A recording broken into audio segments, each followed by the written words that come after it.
Give me a one. Give me a one. Can you hear me? I'm talking to the brothers online.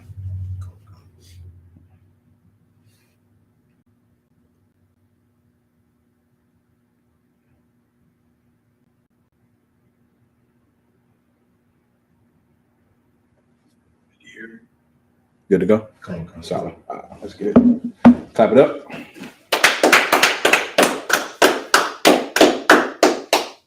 Thursday scripture breakdown. I'm Priest Captain Gador. Let's get it. The topic tonight's class is watch your mouth, how to control your mouth, and how to speak to people. All right. But before we go there, what was going over last week, Vaughn? You remember? At the end of class, was it going Brotherhood of Precepts? I'm not sure. Do you have any notes? Lots. No sweat. I think I had to finish up a couple of precepts from last week. I go all over a couple of questions I got this week, and then we'll get into the topic. All right. Any questions online, just text them. Just text them in the chat, and we'll get it going. All right. Let me answer this question real quick. 1 second.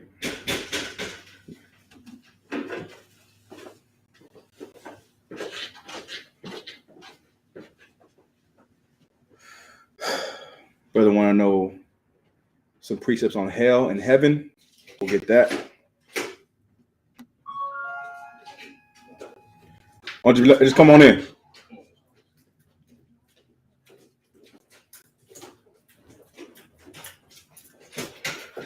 Hey, Shalom. Hey, Shalom, sis.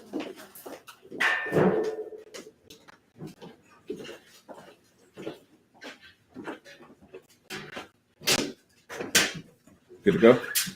Let me get this precept real quick, right? Let me get 2 Peter 1:16, Matthew 10:28, and Deuteronomy 32:22.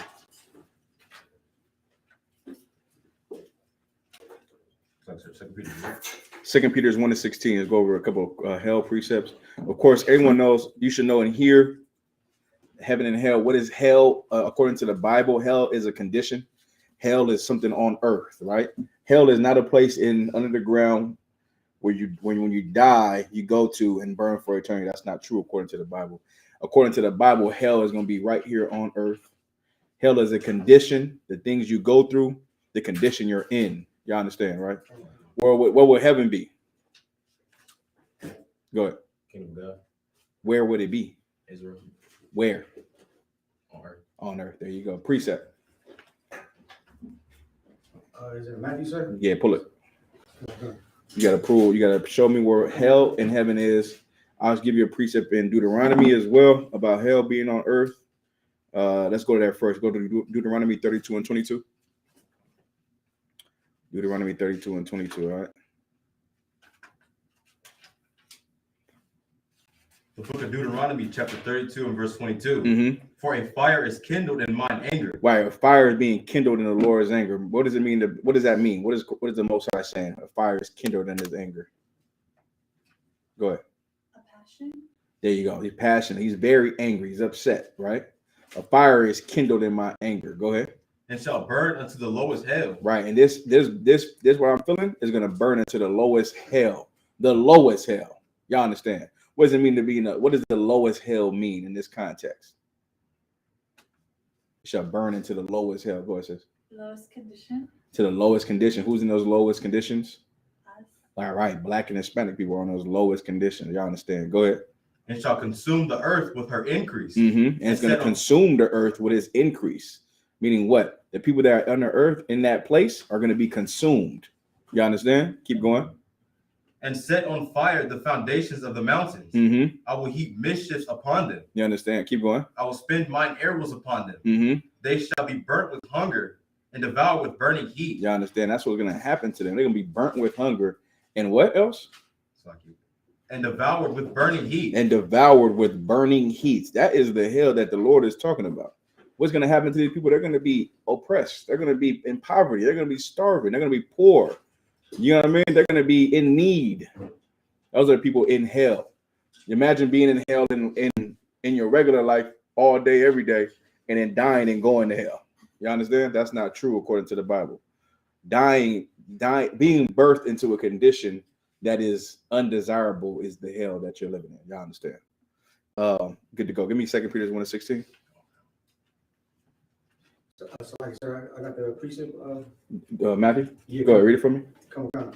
The book of Matthew, chapter 6. You want to go straight to where it says it, or you want? Yes.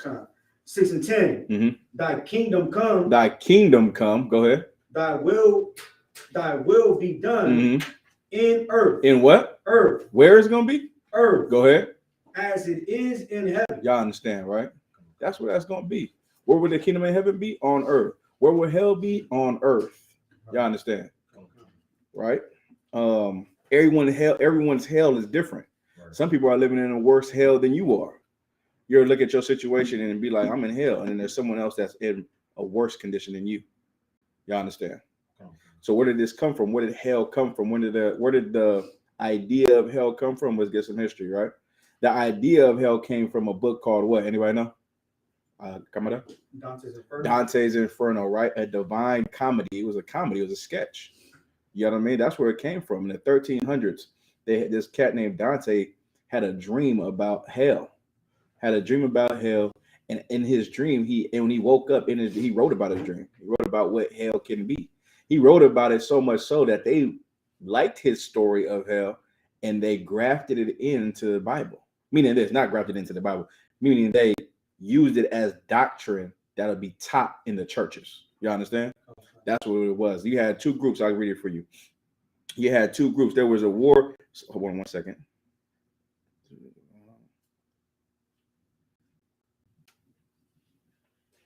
There was a war at that time called the Great Schism, right? Y'all heard of this before? The Great Schism. This is when there was the two sides of the church were fighting. You had the Nero, then you had the Galapi. These are two different groups of people who believe two different things. Y'all understand, right? You had the Great Schism. Dante was on the side of the Galapi. The Galapi was the so-called white man, right? So-called white man. He would take control of the church, and the Neri was the original black people that originated the church and ran the church at the time. So that's where you had the Galapi and the Neri. So the Neri was who? The black people who was in charge of the church at that time. 1 second. But the Galapi will become lustful over money, strong and great. That is the so-called white man, right? Dante was upset. So according to the myth, he had a dream about a mythical place called hell that had 33 chambers. For each sin in hell, the poem had 3 parts of 3 stanzas, right? You had purgatory, inferno, and paradiso, right? So you had purgatory, infirmary, and paradise. You understand? Then this cat named St. Thomas Aquinas, right? St. Thomas Aquinas. He took on Dante's side and pushed that idea as a hell doctrine, and all through the Roman Catholic Church. And that's when the Roman Catholic Church adopted that doctrine and they started to teach it. You understand? So the hell theory was always a made-up thing. It was a dream. It's never written in the Bible. There's nowhere in the Bible where you go to hell. There's nowhere in the Bible where Satan lives under the earth. You understand? Satan lives where? Where does Satan live? Go ahead. On earth. On earth. Precept.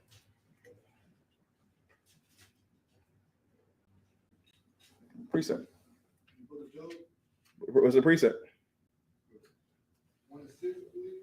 Coming up. I think it's in the 3rd chapter. Hold on. So like I said, don't they say that he dwelled back and forth? Mm-hmm. Job.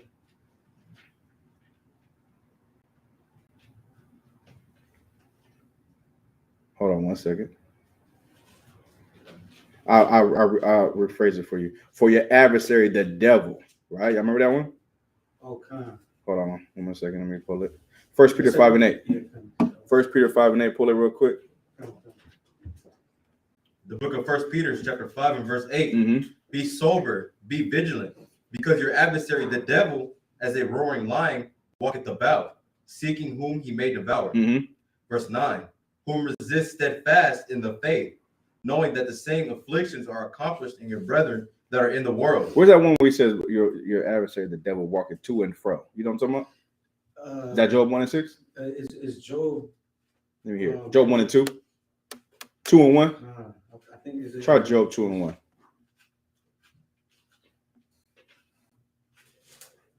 Come on. Go ahead, read it for me. It's Job 2 and 2. Go ahead. The book of Job, chapter 2 and verse 2. The Lord said unto Satan, from whence comest thou? And Satan answered the Lord and said, from going to and fro in the earth. There you go. That's where he is, on the earth. To and fro in the earth. That's where Satan is. You understand, right? Okay. So now, how we break this down, right? To the people, you would tell them that, listen, there is no hell. Hell is a condition. Hell is a place where you're living right now, right? And now, if you want to change your condition, you got to change your life. You understand? You got to change your way, right? You got to change the things that you do, right? Does it take you out of hell? No, but it changes your mind. You understand? It changes your mind. It changes how you live, right? Now let's get 2 Peter 1 and 16.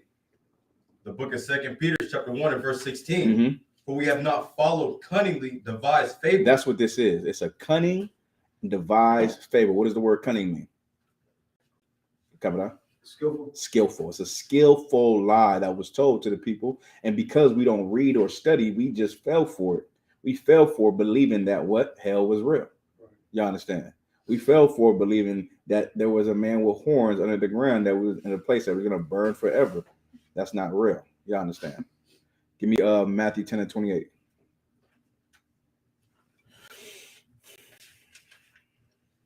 The book of Matthew, chapter 10, verse 28. Mm-hmm.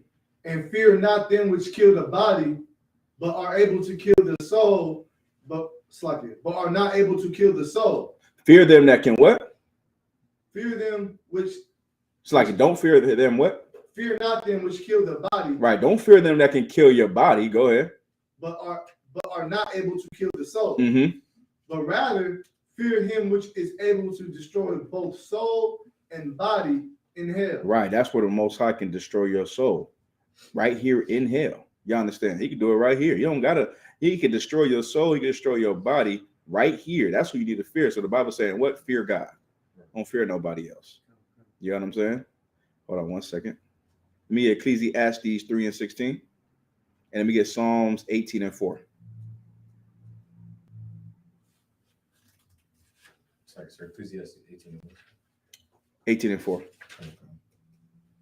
And then if you could grab me, I'm gonna go over a couple more actually. Give me, hold on. Sorry, sir. There's no 18 in Ecclesiastes. No, it's like I said Ecclesiastes 3 and 16. Hold on.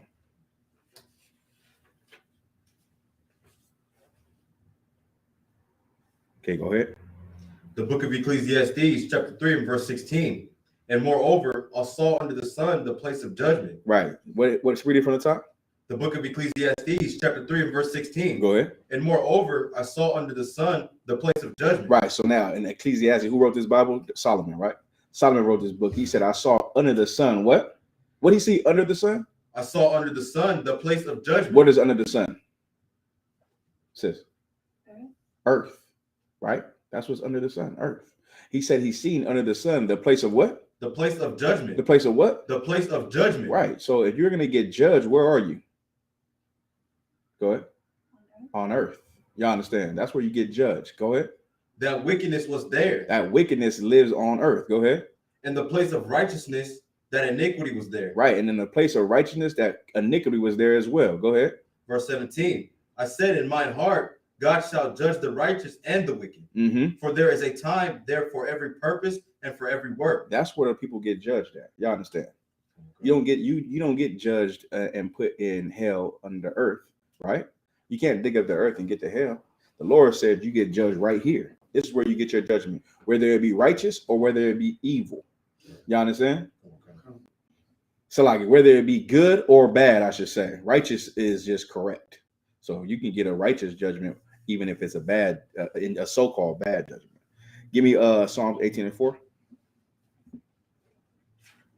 The book of Psalms, chapter 18, verse 4. Mm-hmm. The sorrow of death compassed me. The what? The sorrow of death compassed me. The sorrow of death compassed me. Go ahead. And the floods of the ungodly men made me afraid. Mm-hmm.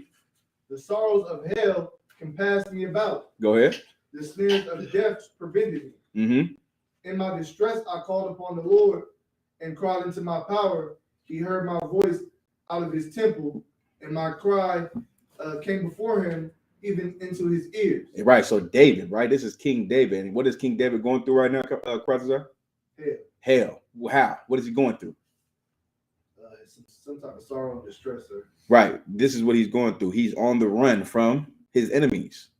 He's on the run from his enemies, and he got his men with him, and they are going through hell, absolute hell. Go ahead. And in this time of hell, what does he do? He calls upon the Lord. And that's what you do when you're in hell, when you're going through something. Who you call on? You pray to the Most High. You pray to God. That's the best time to pray. If you don't pray, you should pray. You understand? You know what I mean? Pray as a righteous man. Don't pray as a sinner. You pray as a righteous man, maybe your prayers will get heard. But you pray as a sinner, you have to change why you pray. You understand? You pray as a sinner. That means, what are you doing? If you want to be heard, you have to what? Become something new. Right? So a sinner who prays, he should pray to help him not be a sinner. That's what he should pray for. He should change the things he do so he can be praying. That's in the Bible, of course. Y'all know that precept, right? How the Lord said he hears the prayers of you once you change, when you turn from your wicked ways. That's Chronicles 7:14. We'll put that in a second, all right? Keep going. Verse 7. Mm-hmm. Then the earth shook and trembled, and the foundations also of the hills moved and were shaken, Go ahead. because he was wroth. Mm-hmm. There went up smoke out of his nostrils, and fire out of his mouth, and the fire out of his mouth devoured. Go ahead. Coals were kindled by it. Mm-hmm. He bowed the heavens also and came down, and the darkness was under his feet. And he rode a cherub and did fly. Yea, he did fly upon the wings of the wind. What did the Lord do for this guy? He brought a damn chariot to him. Keep going. He made darkness his secret place. His pavilion round about him were dark waters and thick clouds of the sky. Mm-hmm. At the brightness that was before him, his thick clouds passed, hailstones and of coal fire. What verse you at? Slide it, sir. What verse you at? 13. Take me back up. Yeah, 18 and 13. 18 and 13. Okay, take me back up to 4 real quick. Psalms 18 and 4. Mm-hmm. The sorrows of death compassed me. The floods of the ungodly men made me afraid. Mm-hmm. The sorrows of hell compassed me. The sorrows of what? Of hell. That's what you need right there. The sorrows of hell compassed him. Keep going. Compassed me about. The snares of death prevented me. Mm-hmm. In my distress, I called upon the Lord. And so, wait, hold on. So how can the sorrows of hell compass him? And in his distress, he calls upon the Lord because he's alive. Right. You understand? He's saying this while he's alive, right? Let's get some more. Let's get Psalm 16 and 10. This is a prophecy of Christ, right? Let's read this. The book of Psalms, chapter 16 and verse 10. Mm-hmm. For thou wilt not leave my soul in hell, Right. For thou shalt not leave my soul in hell. Go ahead. neither wilt thou suffer thine Holy One to see corruption. Right. So this is what he said. You can't leave my soul in hell. This is important. Why? How can your soul be left in hell? How can it be left in hell? Go ahead. It's like if you were like alive. Say it again. If you were alive. Or if you don't, sis, Change. change. You understand? If you don't repent. So what is this? What is he saying right here? This is David speaking, but this is actually about Christ. Let's read it again. This is a prophecy of Christ. Go ahead. The book of Psalms, chapter 16 and verse 10. Mm-hmm. For thou wilt not leave my soul in hell, That thou will not leave my soul in hell. Go ahead. neither wilt thou suffer thine Holy One to see corruption. Mm-hmm. Verse 11. Thou wilt show me the path of life. In my presence, in my presence is fullness of joy. What does he mean when he says the most? It's like when he says, thou shalt not leave my soul in hell. What's that? What is that prophecy about? Sis. So like, I think it's a shoe. Sheol, right? SHEW. Shoe. Sheol, right? That's what it is. Sheol means what? Anybody know? Go ahead, cross up. Hell. Hell, right? Hell is two things, right? What is hell? What is those two things that hell can be? We said a condition. What else can it be? Oppression. A what? No. Oppression. Cross up. Mindset. No. It can be a pit or a cave as well. That's what hell is. Or what? Grave. That's a pit, cave, or grave, right? Or a condition, right? So let's read from the top. The book of Psalms, chapter 16 and verse 10. For thou wilt not leave my soul in hell. Right. Where was Christ? Kraza, on the earth, on earth. And where was he when he died? in the grave. Nah, when he died Oh, he died on the cross. on the cross. Y'all understand? Keep going. Neither wilt thou suffer thine Holy One to see corruption. Mm-hmm. Verse 11, thou wilt show me the path of life. In my presence is fullness of joy. Precept. Let's go Acts 13 and 35. Right? Because the hell that Christ went through was what? Sis? Unjustful. Right, but what was the hell though? To be ridiculed. That's part of it. What was the hell that put him on the cross? False witness. No. Yes, but there's more to it. What happened? What happened to him? Go ahead. Growing up in the ghetto. No. What happened to him? What happened to him before he got put on that cross? Oh, yeah, beat. There you go. There he got beat. That was the hell. He got beat bloody bad. Y'all understand? Okay. And he went into that tomb after. Go ahead. Acts 13:35. The book of Acts, chapter 13 and verse 35. Mm-hmm. Wherefore he said also in another song, thou shalt not suffer thine Holy One to see corruption. That's what he said in another song, right? This is how you know it's talking about Christ. Thou shalt not suffer the Holy One to see corruption. Go ahead. Verse 36, for David, after he had served his own generation by the will of God, fell on sleep and was laid unto his fathers and saw corruption. Perfect. Right there. Give me Acts 2 and 29. Kraza. That last part said when it said and saw corruption. What was that? What was the corruption that he seen? David? Well, it talked about Christ or David right there. The corruption part. Read it, Kraza. What part are you talking about? 13 and 35. Mm-hmm. Thou shalt not suffer thy Holy One to see corruption. For David, after he had served his own generation by the will of the Lord, fell on his sleep and was laid into his fathers and saw corruption. Mm-hmm. I'm asking, what was that and saw corruption? What was the corruption he seen? I'm not sure. I thought David, he passed gracefully. No. I mean, he did pass gracefully. He died like a brother should die, but he definitely seen corruption. What was corruption he seen? Ramadan? Like he saw his own brothers coming against him. He saw that. He saw his son die. He's seen it so much. You get what I'm saying? He's seen it so much. He's seen the corruption. And of course, then he left it to his son who lost the kingdom. You understand? All right. Acts 2 and 29. You got your hand up, sis? I was going to say, seeing Christ being unjust, or the corruption that Christ had to deal with. But I wasn't sure if this was before or after Christ. No. This is well. Right now we're talking about before, but this is talking about Christ right now. In Acts. Right. We're talking about Christ right now. Right. There you go. Acts 2 and 29. The book of Acts, chapter 2 and verse 29. Mm-hmm. Men and brethren, let me freely speak unto you of the patriarch David, that he is both dead and buried. He's what? That he is both dead and buried. Go ahead. And his Sepulcher. And his sepulcher is with us unto this day. Mm-hmm. Therefore, being a prophet, and knowing that God has sworn with an oath to him that the fruit of his loins, according to the flesh, he would raise up Christ to sit on his throne. Right here. Raise up who? Raise up Christ to sit on his throne. Go ahead. He's seeing this before spake the resurrection of Christ. He's seeing this before. He's seeing this what? He's seeing this before spake of the resurrection of Christ. He's seeing this before spake of the resurrection of Christ. He's seen it as a prophet of God. You understand? Like remember, he said this when 1,000 years before Christ was even born. You understand? That's why it's a precept. It's a precept, a prophecy precept. Keep going. Any more? Take me to the end of 31.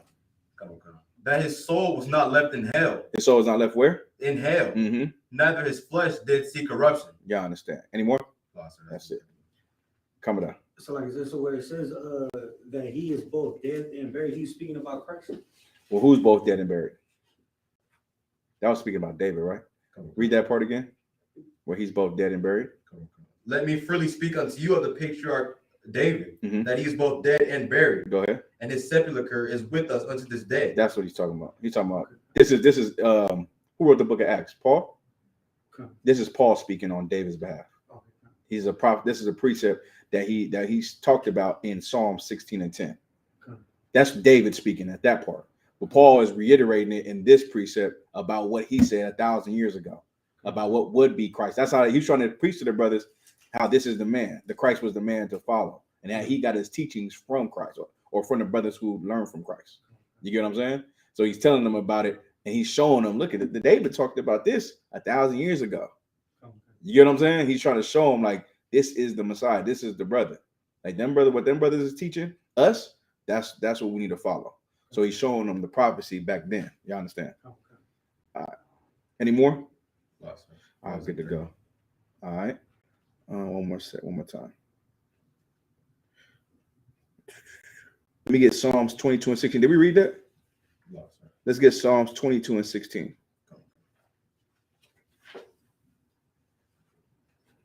The book of Psalms, chapter 22 and verse 16. Mm-hmm. For the dogs have compassed me, the assembly of the wicked have enclosed me. They pierced my hands and my feet. They what? They pierced my hands and my feet. This is David speaking. Y'all understand? This is David speaking. Read it from the top. The book of Psalms, chapter 22 and verse 16. This is another prophecy of Christ, right? And this prophecy is manifold. What does manifold mean? Coming up. Like multiple meanings. There you go. So it means multiple meanings. Meaning he said one thing and it meant multiple things. I'm gonna break that down right now. Read it from the top. For the dogs have compassed me, the assembly of the wicked have enclosed me.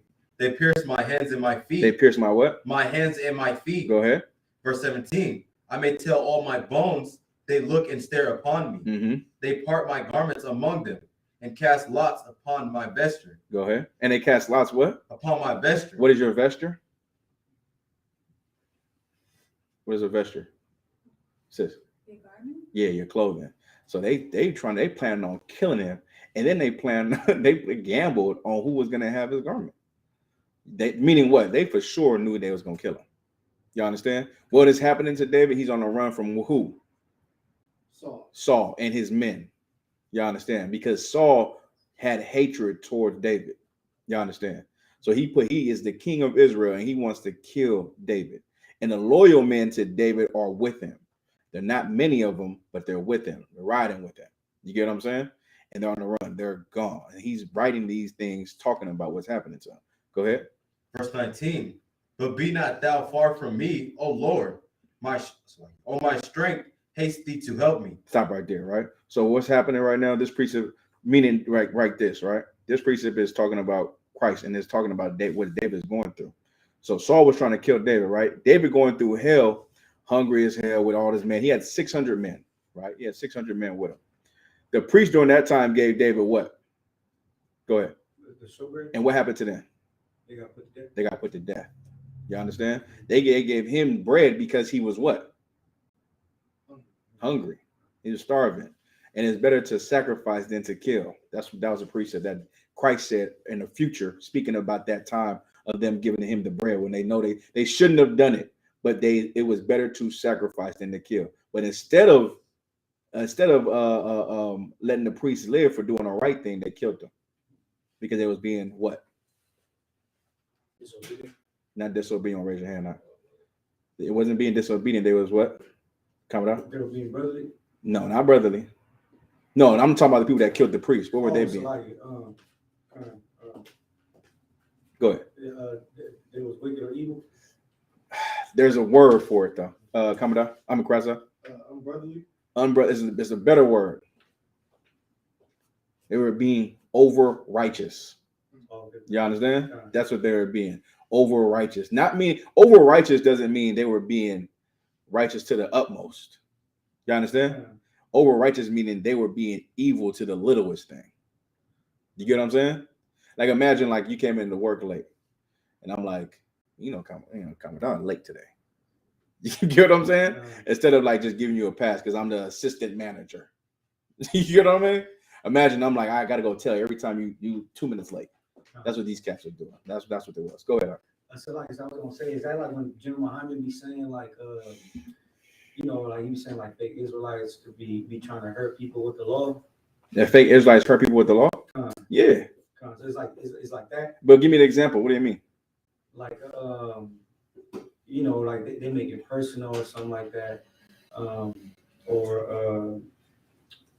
They're like they be telling like, oh, you part of the 2/3, or like they kind of like over righteous, like you saying, you know what I mean? Like they like if they don't hear the word Mhm. or something, or they know the law, Right. you know what I'm saying? And they instead of giving them a chance to change because they came from the same lifestyle, you know what I mean? They're already automatically charging. Yes, absolutely. Absolutely. Now, what they did was unlawful. Let's not get it twisted. It was unlawful, but they did it to save a brother's life. Right. You get what I'm saying? Man, and then what did Saul do? Saul sicked that Edomite Doeg to kill the priest. You look at the cat Doeg, he's an Edomite. Kreza.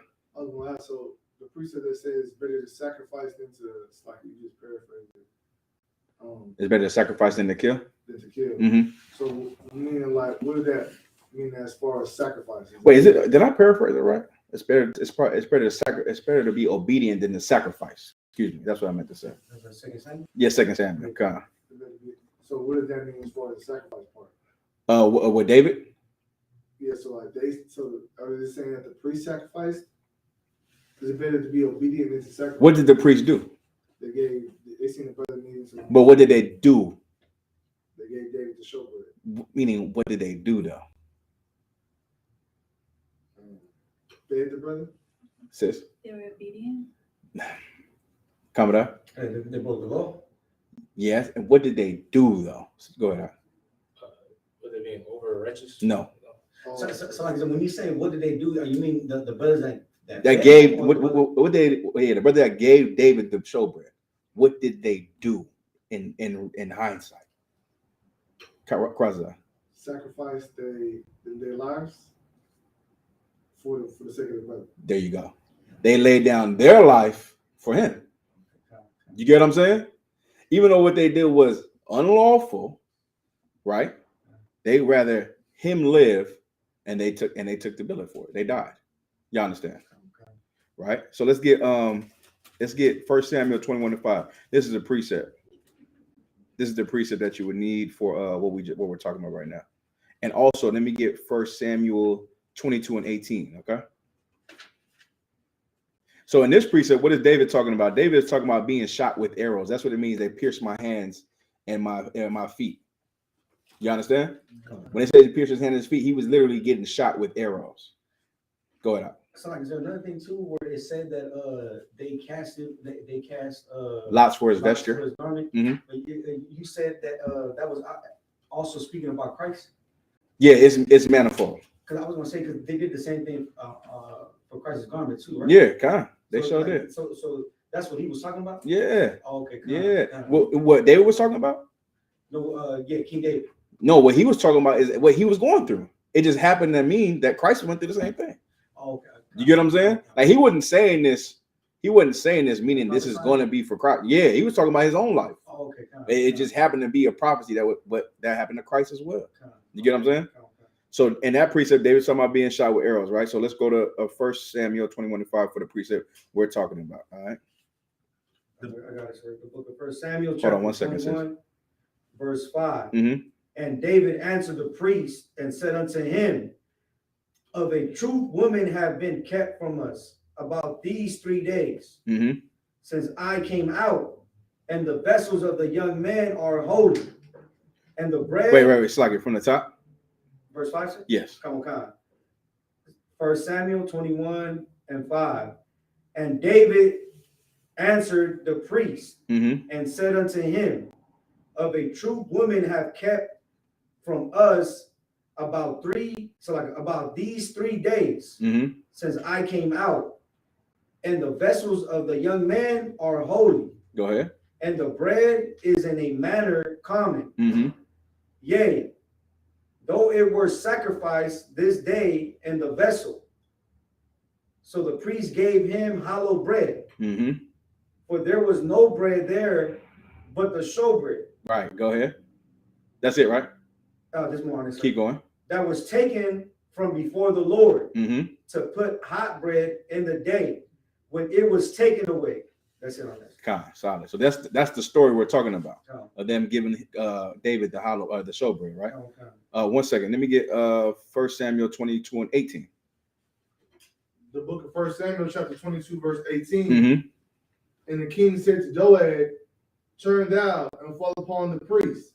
And Doeg the Edomite turned, and he fell upon the priest and slew on that day 75 persons that did wear a linen of Ephraim. Good. Now he killed all the priests that had the hand in giving that brother the bread.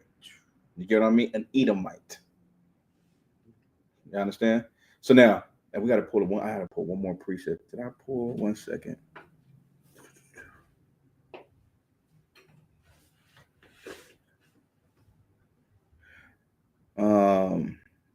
The manifold part also was talking about Christ being pierced in his hands with doing the crucifixion. Y'all understand, right? Okay, that's one.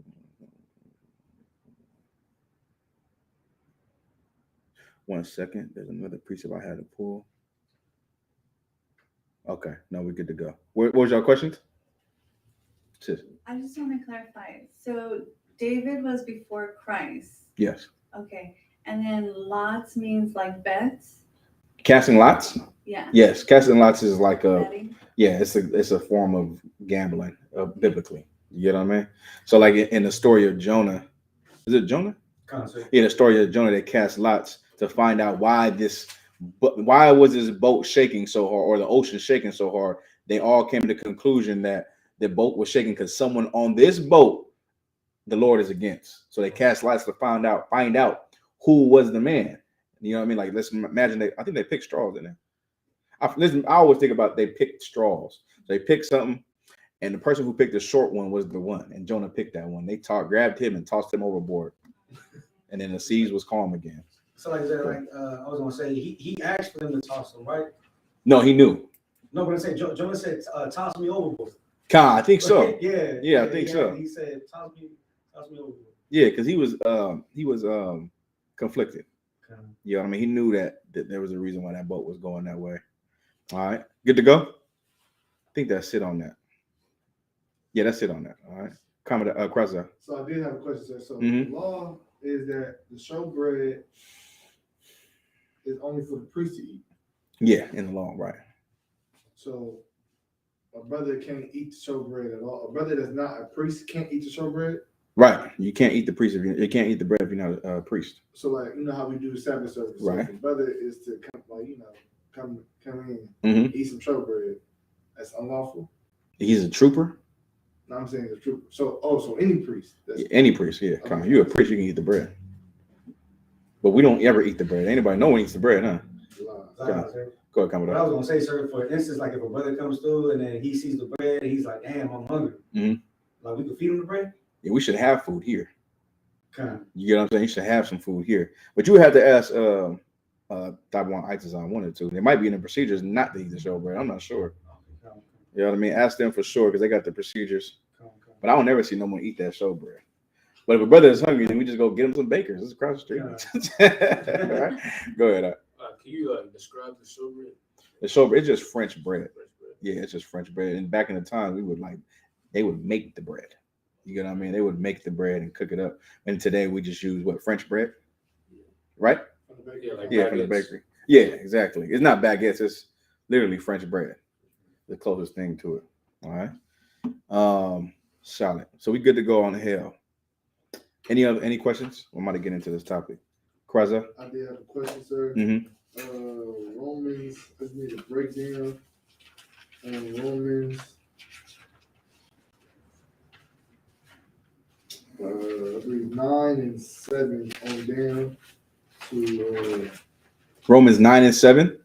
Okay, go. Let's go. Book of Romans, chapter 9, verse 7. Neither because they are the seed of Abraham. Hold on, go. Verse 6. Not as though the word of God have taken none effect, for they are not all Israel which are Israel. Okay. Neither because they are the seed of Abraham are they all children, but in Isaac shall I see be called.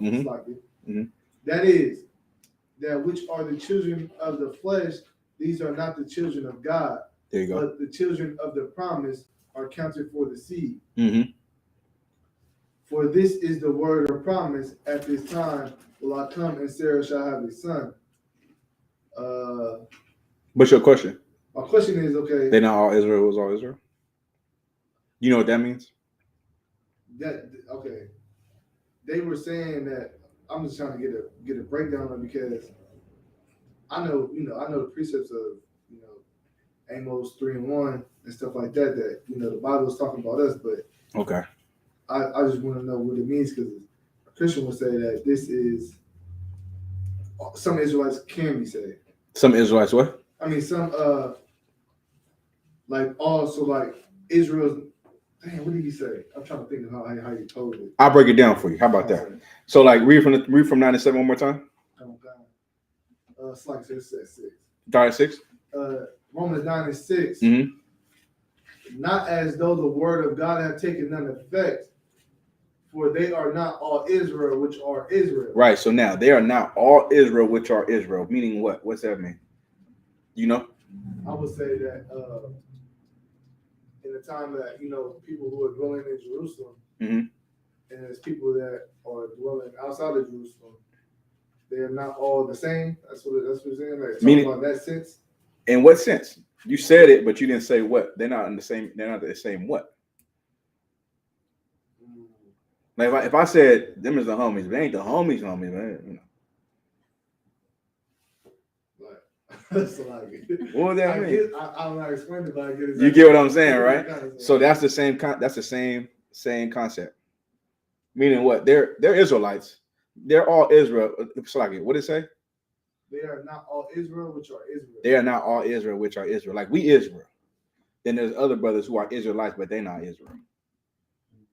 So they don't serve the Lord. There you go. Israelites. That's it. You know what I mean? They might think they do, but they don't. You understand? Mm-hmm. Like keep going. Neither because they are the seed of Abraham. Not because they are the seed of Abraham. Go ahead. Are they all the children? Are they all children? What does that mean? What does it say? Neither? Neither, concept. Okay. Because they are the seed of Abraham. Because they are the seed of Abraham. Go ahead. Are they all children? Yeah, meaning this. They can be the seed of Abraham, but that doesn't mean they're the children of God. Okay, concept. You understand? Watch in the next precept. Go ahead. Next line. But in Isaac shall thy seed be called. In Isaac shall thy seed be called. Go ahead. That is, they which are the children of the flesh, these are not the children of God. Yeah, see? Now they are the children of the flesh, but they are not the children of God. Right. Keep going. But the children of the promise are counted for the seed. So one more time. But the children of the promise are counted for the seed. Right. The children of the promise are counted for the seed. Meaning, listen, if you have the promise because you're the seed, right? Keep going. Verse 9. Mm-hmm. For this is the word of promise. At this time will I come, and Sarah shall have a son. Keep going. And not only this, but when Rebekah also had conceived by one, even by our father Isaac. Keep going. Verse 11. For the children being not yet born, neither having done any good or evil, that the purpose of God according to the election might stand. Perfect. All right. So now your question is. You answered it, sir. I just wanted to know. Okay. Sir, how would you break that down to a Christian? Romans 9 and 6. Read again. Not as though the word of God have taken an effect, but they are not all Israel, which are Israel. Right. Ask him if he's Israel. Okay, God, sir. That's it. Right? So this scripture is literally not talking about you at all. Okay, what if he is an Israelite? Then he is the child of the promise.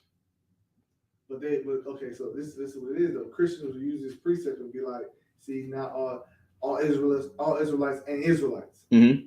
That's what they're trying to say. So like, well, first of all, we're the only Israelites. There is no other Israelites. You get what I'm saying? That's how you would tell them. There is only one Israelite, and that's one who keeps the law, statutes, commandments. The one who serves God in truth, right? That is the Israelite. Everyone else is a Christian. Right. Now, by bloodline, if he's Black, Hispanic, and Native Indian, then you tell him you are the child of the promise because that's what the scriptures say. But now, to add anyone else is false. Then you'll ask them, prove to me where this person can be saved. Right. You get what I'm saying? That's how you just put it back on him and make him prove to you that other nations can be saved. And then he'll pull, well, the Jew nor Greek. Right. And you're like, who were those Greeks? You get what I'm saying? Because he don't know the Bible. You do know the Bible. And that's the only precept he could think of is that one. And he could think of another precept that also is another black person and black, you know what I mean? So you just ask him to prove these things to you. Right. You get it? Because the Bible is your ultimate. You don't need to go to no other book because there's nowhere in the Bible that says that any other race can be saved. He's gonna be like, well, this Italian man was slave. Well, that Italian man was black. I'll prove it to you. Go ahead. That's like I said, he tried to say that Rahab with Joshua got saved. I just said Say who? Rahab, the prostitute, the Canaanite prostitute. Okay. Joshua. Yeah. Got saved. And who is and what is she? She's a Canaanite. She's a Canaanite? So I just said she got spared. Okay, I got you. Okay. Because, like, you know, we came through to the city and she seen us coming. Mhm. And she was like, well, spare my family. I'll help your spies. I'll help you sneak some spies into the city. There you go. And she's a heathen for sure, right? Counsel. Okay, solid. Then she got spared, just like Christ healed the white daughter, white little girl. Right. You get what I'm saying? It's nothing. That doesn't mean that they're going to be saved. Right. You get what I'm saying? That doesn't mean that. The Bible, like, people hate that we're exclusive because they want it to be non-exclusive. Right. Like, it can be non-exclusive for them. It's fine. Whatever you believe is what you believe. This is what I believe. That's all. You get what I'm saying? But now, he can't prove to you that all Israel means all other nations. Or not of Israel, all Israel. You get what I'm saying? Right. He can't prove that because it's not in the Bible. You know what I mean? There's so many Gentile preachers that we went over last week, then you could just pull those if you want to. But really, you got to put it on him to prove to you that they can be saved. Right. You know what I'm saying? And he's only going to pull those Greek precepts. And he said, wait, hold on. So you just talking about black and white people can be saved? Because that's what he thinks. Greeks are white. So he's really racist. Because really all he wants is black and white people to be saved. Right. He didn't care about the Armenians, right? He didn't care about the Chinese, none of that. He just said black and white people. And that's what you got to bring it to, because what he really loves is white people. You get what I'm saying? That's who all he cares about is this Greek. And that Greek is actually a black man. You get what I mean? What was that precept? Slaki, what was that precept for pierced hands? What was that precept? Psalms 18 and it wasn't Psalms 18. That was a precept for that precept. 1 second. It was Psalms. Did anyone write it down? Go ahead, sis. What was it? Psalms 22 and 16. Psalms 22 and 16, sis. All right. Any other questions in the room? Somebody give me Ezekiel 4 and 12.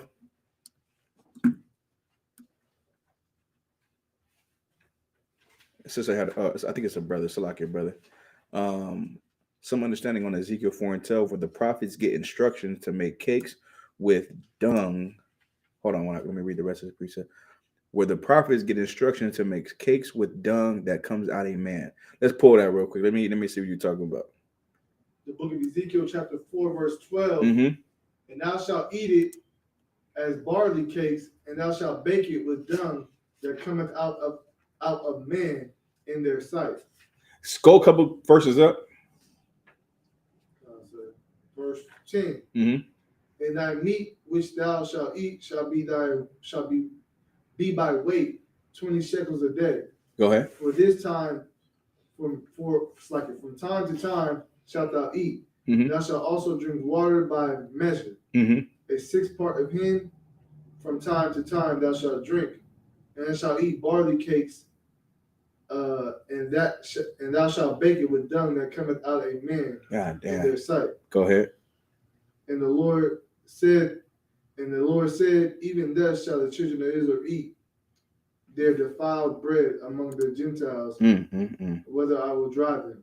Yeah, okay, I got you, brother. This is an excellent precept, right?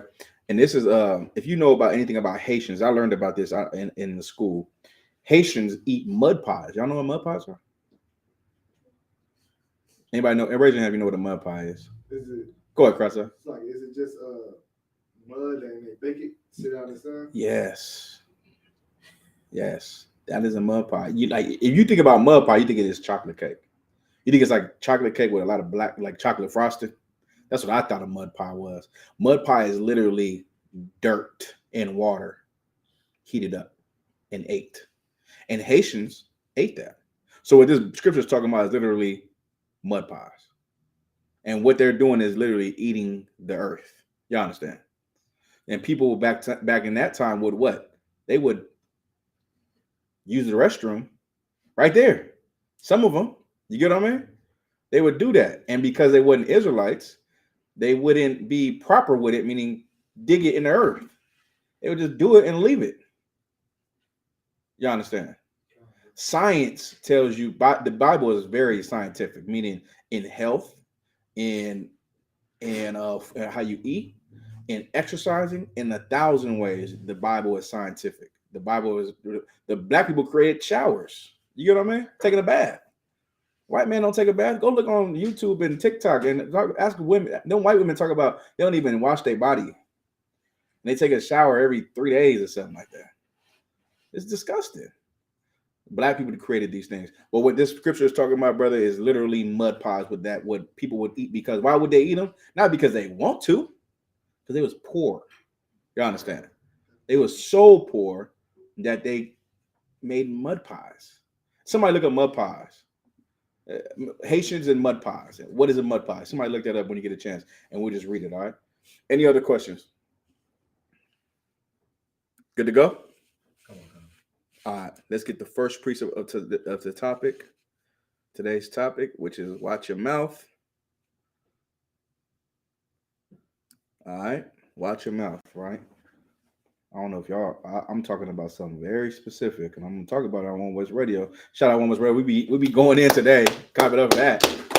We're going in on One West Radio. All right. Let me get sweet language multiplied by friends. Ecclesiasticus 6 and 5. Let's get that first. That's always the one I want to pull first because this is how you should talk to people. Language multiplied by friends. Most High in Christ. Somebody. I hate hearing my voice. Can you turn that down? You ever hear your voice and you're like, God, that's how I sound? All right, let's go. Sweet language, Ecclesiasticus 6 and 5. The book of Ecclesiasticus, chapter 6 and verse 5. Mm-hmm. Sweet language will multiply friends. Y'all understand what is sweet language? It's how you talk to people kindly. Y'all understand? There's a way to talk to people that you can make them do what you want or make them feel comfortable with you. You understand? There's a way that you talk to people, and that way you talk to people goes a long way. It shows that you have you was raised right, first of all. It shows that you have good parents, that you know how to speak to people. It doesn't matter how you speak, meaning how, if you're an eloquent speaker or if you're someone who doesn't know how to use their words. But there's even people that don't know how to use their words can speak sweet. You understand? Sis? Is it charisma? Charisma, yeah. Having charisma is good to have, but not everyone might not have charisma. You know what I mean? Not everyone has that. Not everyone has etiquette on how to speak or to how to pull people in. And that's okay, because that doesn't mean they're rude. You get what I mean? Being rude, there's a time for rudeness, though. Y'all understand? There's definitely a time for rudeness, and rudeness should be spoken to a person who is hard-headed. You understand? That's when you speak. That's why you use rudeness. So someone who is hard-headed, that doesn't want to understand or change, right? So let's get some more. Let's read it from the top. The book of Ecclesiasticus, chapter 6 and verse 5. Mm-hmm. Sweet language will multiply friends, Mm-hmm. and a fair speaking tongue will increase kind greetings. In a what kind of tongue? And a fair speaking tongue will increase kind greetings. Mm-hmm. Give me Ephesians 4 and 28. In a fair speaking tongue will increase kind greetings, right? So I don't know if you know, in the school, how we talk to each other is very important, right? And it's good because talking to each other is like, hey, shalom, Mike, how you doing? First of all, when we see each other, what we do, we salute, right? We salute. Mind you, when you're teaching in class, you don't usually salute somebody who's sitting down because the class is going. But after class, you salute each other. What you're doing when you salute someone is what? What are you doing? Cross his eye. Showing being brotherly. Being brotherly. Yeah, give me a little more specific. What are you doing when I see you and I say hello? But I'm talking about my salute, of course. Sis, what are you doing? Acknowledging someone's presence. You're acknowledging their presence, which is excellent. But what are you doing? And what you're saying correct? Go ahead. Showing them respect. You giving them respect? Okay, yeah, that's true.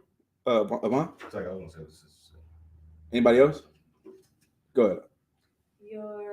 It's something way more important. It's something very important that you're doing. Go ahead. You're acknowledging like the God, like the Christ, or like how do I say that? When you salute, you're talking about you're giving someone, like, you're letting them know who you are. Yeah, and in a righteous way or like a godly way. That all that is good. But what cross out? Defeating a demon. There you go. That's what you're doing. You're killing a demon. You understand? When you see someone and you speak to them, you're killing a demon. That's why we speak to each other. That's when you see each other, you salute somebody. You understand? You say shalom. Because what happens when you get in a room and you don't say something? Right? What happens? Go ahead. Give it to me. Come cross out. You don't feel like this brother and say nothing to you. Yeah. And egos get built. Right when it's happening. You get what I'm saying? So you walk into a room and you don't salute someone or you don't walk up to somebody and say hello. You're building a wall between you and that person. You understand, right? Mm-hmm. So why do we salute when we see each other? Is because we kill demons with a salute. That's why it's in the Bible. When you see your brother, salute him. You understand? Even if you don't know him, maybe he did something that was strange, whatever. You know what I mean? That you've seen and you probably like, oh man, he being weird or this cat's weird. You should always salute somebody because even if you thought he was weird, you should have what? What should you have done? Go ahead, Crosser. Talk to the brother about it. Yeah, you should have pulled him to the side. You know what I'm saying? Should have pulled him to the side. So always say hello to somebody. That's sweet language. You understand? That's sweet. That's how you increase kind greetings. Because some people are what's that word? Like Cromwell, what's that word? He's hilarious. Cromwell, he's the same all the time. So he's gonna talk to everybody all the time. You get what I'm saying? He's not moody, he's not emotional. You get what I'm saying? Like I have to fight a demon to talk to people. You get what I mean? When I talk to people, I have to fight myself to say hi. You understand? Or say hello or to salute. And I do it all the time. But that's just because of who I am. But there's other people that can just do it all, no problem. You get what I'm saying? They're good at it. So you're crushing a demon and you're defeating yours at the same time. So make sure you do that. Right? Read it from the top one more time. Sorry. 6 and 5, yeah. The book of Ecclesiasticus, chapter 6 and verse 5. Sweet language will multiply friends. Go ahead. And a fair speaking tongue will increase kind greeting. Perfect. Now let's get Ephesians 4 and 28. Kraza? It's like that's 6 or 26. 6.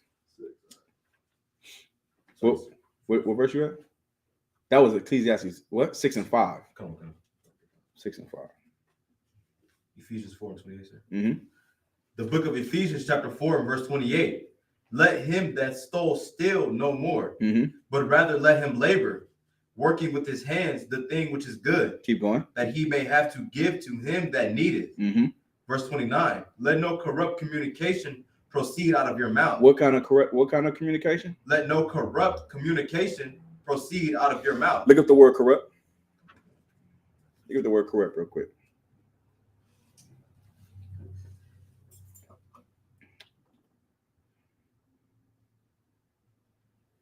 Somebody give me James 3 and 2. So I got the definition. Con, what is it? The definition of corrupt out of the Merriam-Webster dictionary. To change from good to bad in morals, manners, or actions. To degrade with unsound principles. To what? To degrade. To what? To degrade. Go ahead. With unsound principles. To degrade somebody with unsound principles. Y'all understand? Come on. Keep going. To degrade with unsound principles or moral values. Mm-hmm. To subject a person to become tainted or rotten. Mm-hmm. To become morally debased. To cause disintegration or ruin. Right. There is a way to degrade somebody, by the way. You can degrade people for sure. But it has to be with sound and with principles. Y'all understand? Because when you're in the council, trust me, you're going to get degraded. You get what I mean? You're going to get degraded, but it's with sound and principles, right? But you cannot be that way. You can't revert back to worldly ways when it's convenient for you. You understand? Christ, can you find me that precept where it says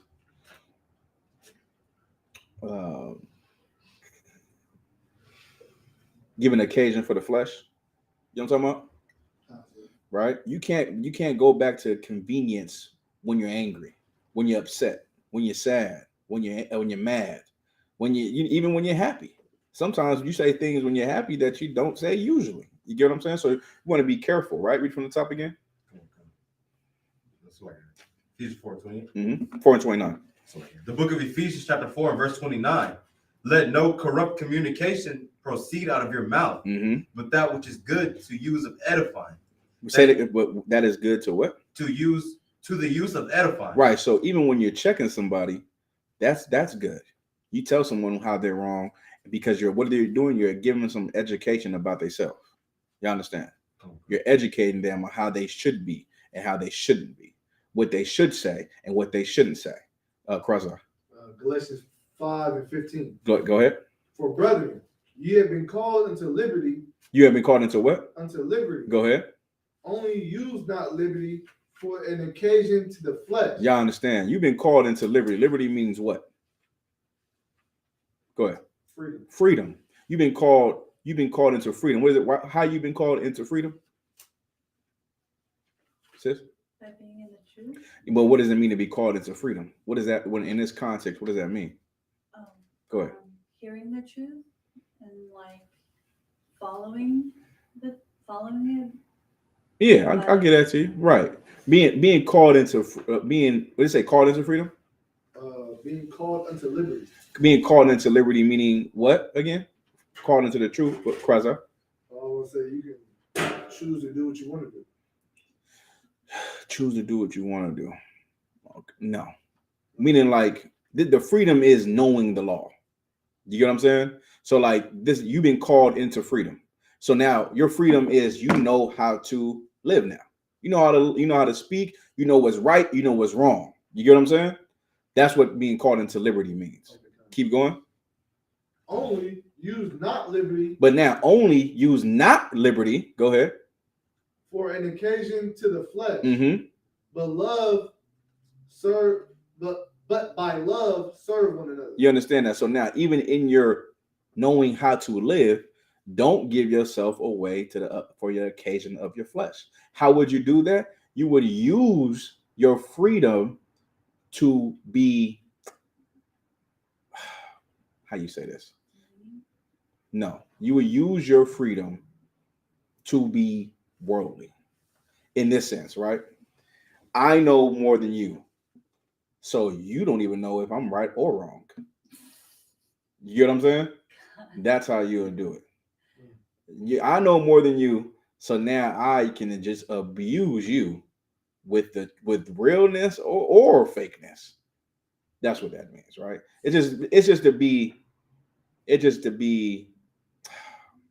like it's like somewhat like a hypocrite, right? Like being a hypocrite or someone like a Christian, right? What's that last part say? After that? But by love serve one another. But by love, that's how you do it. But by love, you want to serve that person. You understand? By love, you want to serve that person. And how would you serve that person with love? By doing what's right and not making yourself worldly. You understand? Let me know if you don't understand. All right. Let me get James 3 and 2. The book of James, chapter 3 and verse 2. Mm-hmm. For in many things we offend all. Right. In many ways, we offend all. Go ahead. If any man offend not in word, the same as a perfect man. If you don't offend in word, then you're perfect. You're perfect. Go ahead. And able also to brittle the whole body. And you're able to what? You're able to brittle the whole body through not offending by word. The thing is, everyone is going to offend in word at one point or another. You get what I'm saying? Now you can become a person who doesn't, but at one point or another you will. But if you are, then you're able to control yourself. You're able to control your body. You're able to brittle the whole body, meaning have self-control. Y'all understand? Keep going. Verse 3. Mm-hmm. Behold, we put bits in the horses' mouths. Now drop down to 5. Verse 5. Even so the tongue is a little member. Right. So now we heard this preaching 1,000 times, right? Even though the tongue, go ahead. Is a little member and boasteth great things. Right. It boasted great things. Go ahead. Behold, how a great matter, how great a matter a little fire kindled. You understand, right? How what? How great a matter a little fire kindled. There is a great thing that comes from your mouth, right? When you say such words to people. And when you say such words to people, it can turn everything upside down. You understand? That's why it's so important to watch how you speak to people. Watch what you say, right? Everyone doesn't have that same self-control. You understand? Come on. You might say something that you think it's okay to say, and this person might find that very offensive. And he might react, or she might react how they're comfortable reacting. That is going back to an occasion for the flesh, by the way. They're comfortable reacting what they think is right. You understand? That's why you shouldn't say certain things. But not saying that person is correct in the way they react, but that's what can happen. Y'all with me, right? Come on. Any more? Good. Give me Proverbs 26 and 20.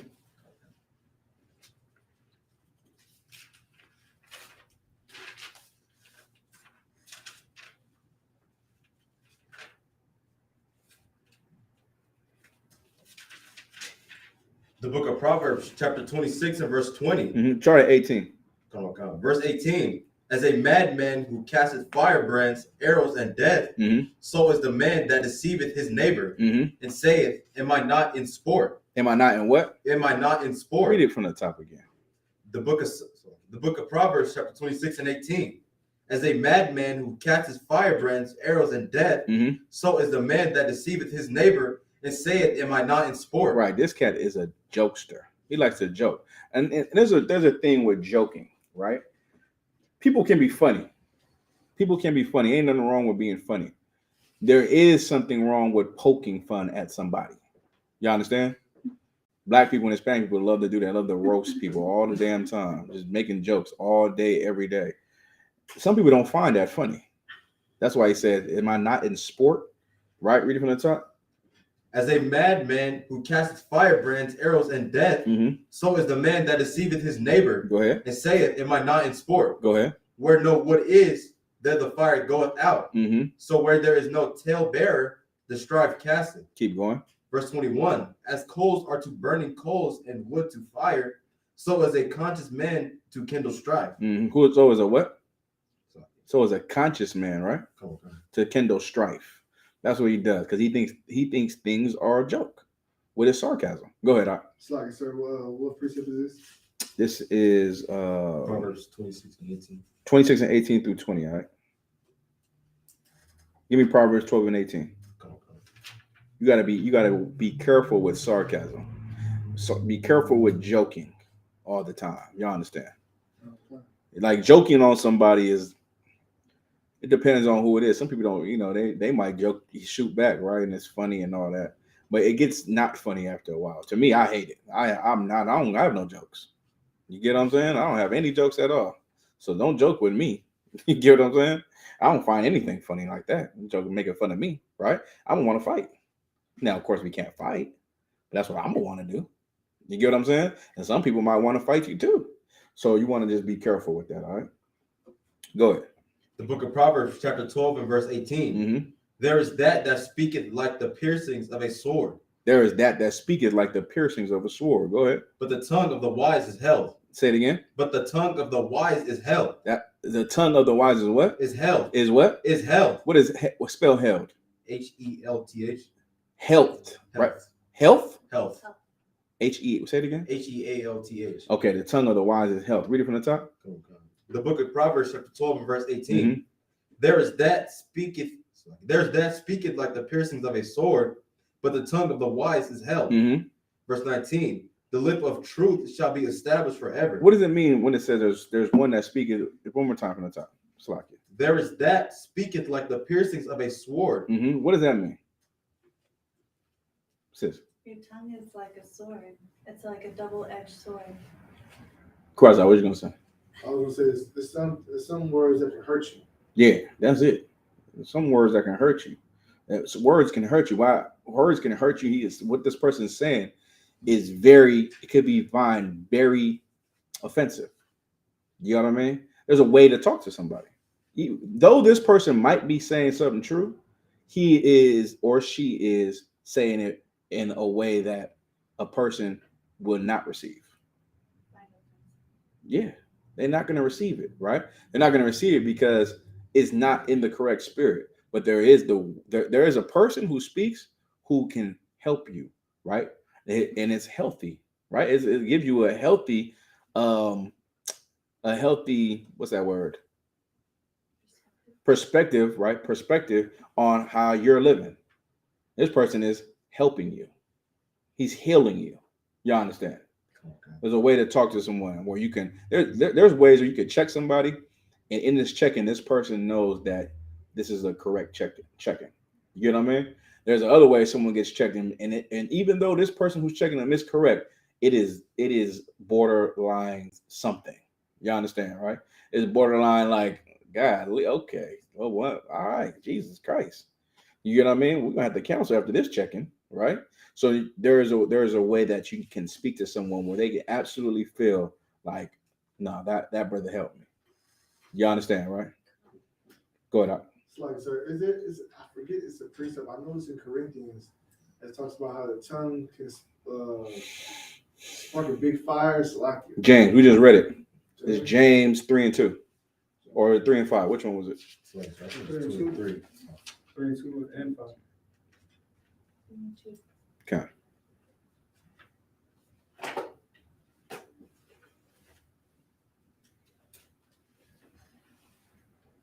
Solid?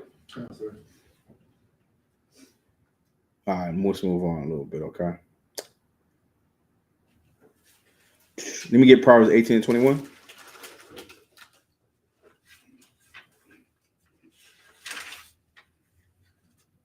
The book of Proverbs, chapter 18 and verse 21. Mm-hmm. Death and life are in the power of the tongue. One more time. Death and life are in the power of the tongue. Y'all get the point, right? Death and life is in the power of the tongue, right? Death and life is in the power of the tongue. It's important how you speak to people because some people you can give life to and some people you can make them go away. You understand?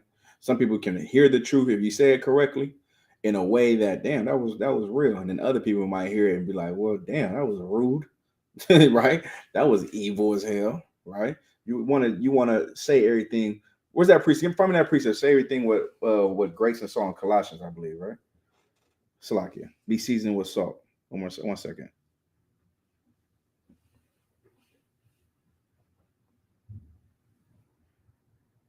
Colossians 4 and 6. Pull that for me.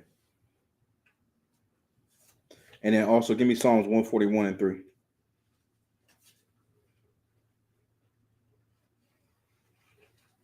Colossians 4 and 6. Let your speech be always with grace, seasoned with salt, that ye may know how ye ought to answer every man. Right. One more time. Let your speech be always with grace, seasoned with salt, that ye may know how to speak, that ye ought to answer every man. Right. If you see a white man, right? Right?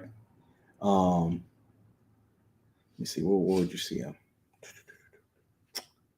I'm trying to think of an example.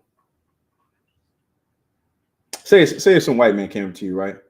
and it's some type of setting to where you're UPK'd up, or you're not UPK'd up. You see some white man, and you got to shake this white man's hand. What would you do? Somebody raise their hand. Coming up. Be professional Be professional by or being kind. being kind, right? And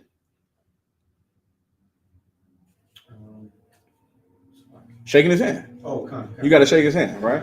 Don't not shake his hand because you're a black separatist. You understand? Don't do that. Make sure that you are professional at all times. Because white people who hate you shake your hand all the time. You get what I mean? They shake your hand, no problem. Kreza. Well, did you give him a dap or like, you know? No, shake his hand. It's fine. You get what I'm saying? It's fine. At camp, you dap them. In a professional setting, you shake their hand. You can shake a hand or dap. It doesn't matter. Depends on what you want to do. You get what I'm saying? You like, I don't shake hand. I dap it up though. You get what I'm saying? Or you can shake his hand. It doesn't matter. But you got to make sure that you're professional at all times. You understand? At all times. Hey, how you doing? What's going on? Whatever. You get what I mean? Ask them how they doing if it's in that sense. All right. What precept I asked for? Psalms 118. Sorry, was this 118? Psalms 141 and 3. 141 and 3. Mm-hmm. Damn, I had another precept I wanted to pull. What was it? Did we pull James 5 and 16? Somebody grab James 5 and 16. Sorry, sir, you want James before Psalms? You want James before Psalms, sir? Yes. 5 and 6. I got it, sir. Go ahead. The book of James, chapter 5 and 16. Mhm. Confess your faults one to another. Go ahead. And pray one for another, Mm-hmm. that ye may be healed. That you may be what? Healed. There you go. Any more? Come. Go ahead. The effectual, fervent prayer of a righteous man availeth much. Mm-hmm. One more time. Read that last part again. Come. The effectual, fervent prayer of a righteous man availeth much. Y'all understand, right? Yeah, that availeth much. The fervent what? Prayer. The fervent what? Prayer Mm-hmm. of a righteous man availeth much. There you go. Perfect. All right. In Revelation 2 and 1. We'll get Psalms 141 in a second. The book of Revelation, chapter 2 and verse 1. Unto the angel of the church of Ephesus, write these things, saith he that holdeth the 7 stars in his right hand, Mm-hmm. who walketh in the midst of the 7 golden candlesticks. I know thy works and thy labor and thy patience, and how thou canst not bear them which are evil. And thou hast tried them which say they are apostles and are not, Mm-hmm. and hast found them liars. They found them what? And hast found them liars. Go ahead. And has borne and has patience, and for my name's sake has labored, Go ahead. and has not fainted. Mm-hmm. Nevertheless, I have somewhat against thee, because thou hast left thy first love. Right. Remember, y'all familiar with this precept, right? This is what Christ is speaking to one of the angels that's over a school, right, in Ephesus. And he's saying the school has many great things that it does. But the one thing that this school doesn't have is this first love. And this first love is, go ahead, keep reading. Verse 5. Remember therefore from whence thou art fallen, and repent, and do the first works, or else I will come unto thee quickly, and remove thy candlestick out of his place, except thou repent. Mm-hmm. Verse 6. But this thou hast, that thou hadst the deeds of Nicolaitans. Perfect. Now that's it. The first thing that this school ever had, anybody know? It's what every school always has first. Go ahead. Brotherhood. Y'all understand, right? There's a thing that everyone has, and everyone's gonna have good things in their school. But if your school doesn't have brotherhood, then you have the biggest problem. You understand? You have the biggest problem if your school doesn't have brotherhood, and that's what Christ is telling this angel. This angel needs to put the spirit of brotherhood in this school, or that school is gonna fall. That's what he was saying. You understand? And it starts with what? Where does brotherhood get separated? Anybody know? How does brotherhood get separated? How does brotherhood break down in the school? Go ahead. Without good communication.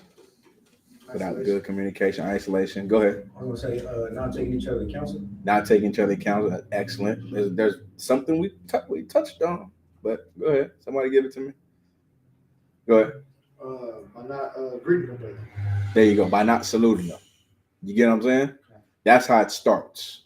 By not saluting. And by someone not checking it. I don't know if you've been around me and one brother might salute a brother and that brother might not hear it. And I'll be like, hey, that brother saluted you. You get what I'm saying? Because it's serious. You understand? Now, this brother might not have just heard him. And then brother, by his reaction, he might be, oh, Salaki, I didn't even hear you, huh? Another brother might be like, oh, hey, Shalom. You get what I mean? And you're like, oh, what's going on? I talk to this cat because what he's doing is he's trying to drive us apart. You understand? That's what's happening right there, and you got to see it. This cat is trying to drive us apart. He doesn't know it, or he might be vexed, or he might be angry with the brother, whatever. But it needs to be fixed because one little lump can leaven the whole bread. Y'all know that precept, right? Give me Ephesians 4:29. Did we read Ephesians 4:29? Comment down. So like I was gonna say, what was that last precept we just read right now? Revelations 2:1. Let me get Ephesians 4:29, and also let me get Matthew 12:35. A lot of like what you said, what Karatas I said was correct. Communication goes a long way. Give me Hebrews 16:3, Karatas. It's either 16:3 or 3:16. Yes. Sorry, sir. You want to Ephesians what? 4:29. Oh, we read 4:29. Give me Matthew 12:35.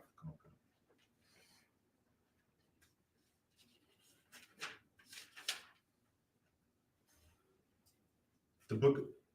Y'all know that having brotherhood does not mean being soft, right? Like your brotherhood doesn't have to be based on how much you do for someone to show how brotherly you are. That's not what it's based on. That is a good trait to have because you will sacrifice anything for your brother for sure. But being brotherly is showing up. It's showing up for someone when they need you. That's all. You know what I'm saying? Sacrificing for someone when they need it.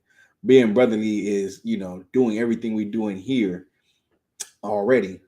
And it's also putting your spirit on track on how Christ wants you to be. You get what I'm saying? You gotta think about Christ in your spirit, right? Think about what Christ done for the brothers. Think about the brothers in the Bible and how they rode together, and think about what are you doing to add to that. If you're taking away anything, then that's how you need to check yourself. You understand? If you're taking away time, effort, money, you're taking away whatever away from the school, your brotherhood needs to be reevaluated because there's something in you that made you take a step back. You understand? It can be one person. It can be the direction of the school, whatever. But the moment you feel like you're not all in is when you got to reevaluate and think, why am I not all in? And you got to think, is it because I think I'm right or because it's a demon taking me away? You understand? Sometimes it's a demon taking you away. Sometimes demons harp on you and they make you soft. You understand, right? Sometimes demons can make you soft. And what I mean by that, you might start to think like, wait, there was a time I wasn't angry with that. Why am I angry with it now? What's going on?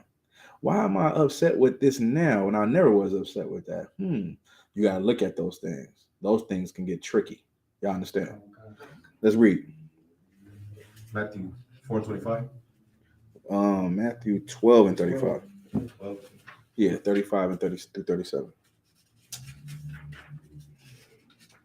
The book of Matthew, chapter 12, verse 35. Mm-hmm. A good man of the good treasure, it's like a good man out of the good treasure of the heart bringeth forth good things. You hear that, right? What were we just talking about?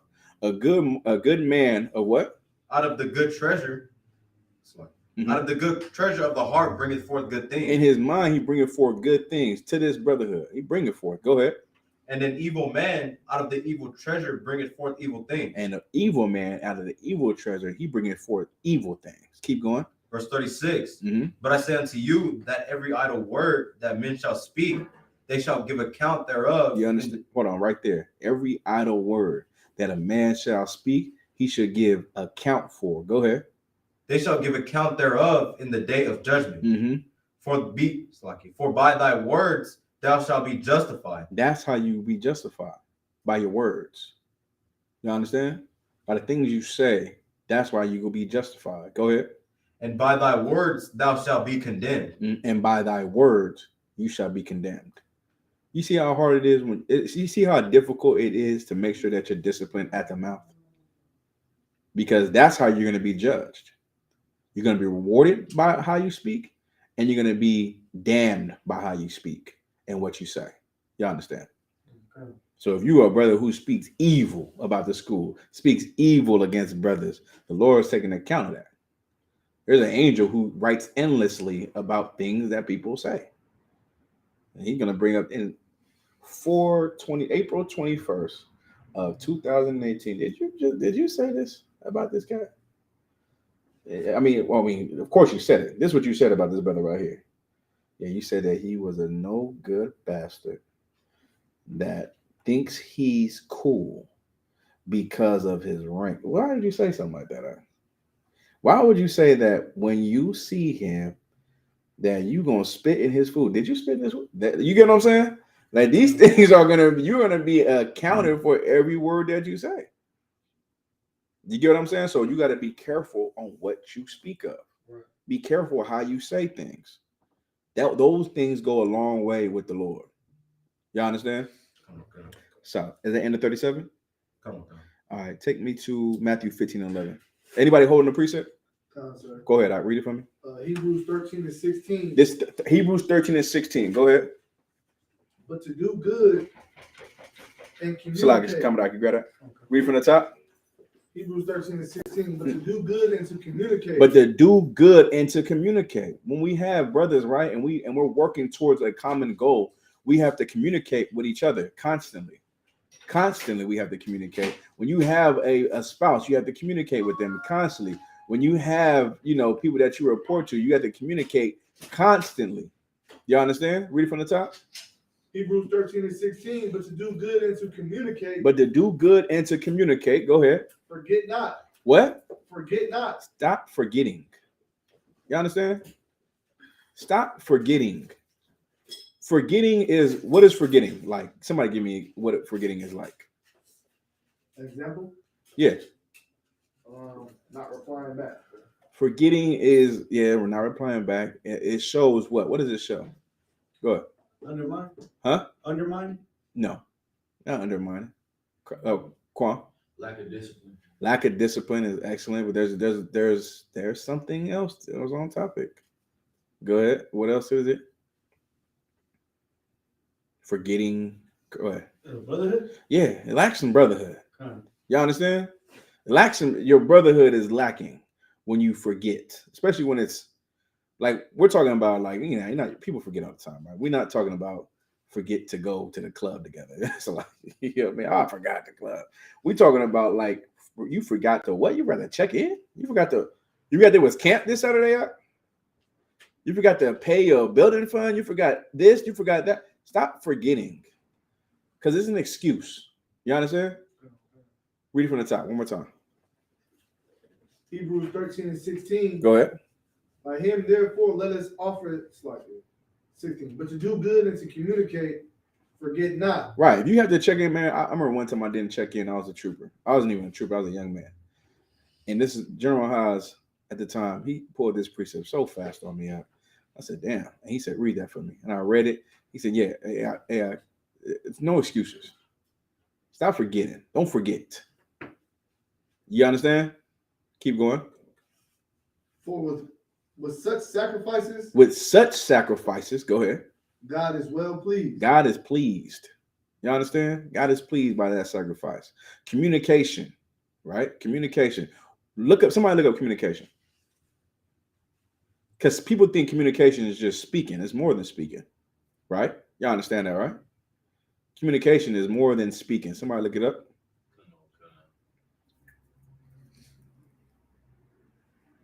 I think it's the second definition I want. I got it, sir. Go ahead. The definition of communication is like a process by which information is exchanged between individuals through a common system of symbols, signs, or behavior. Wait. Slow it down. Read it again. A process by which information is exchanged. Information is exchanged. Go ahead. Because remember, communication is not just saying hello, right? You understand that, right? It's not just saluting somebody. That's not communication. What is that called when you salute somebody?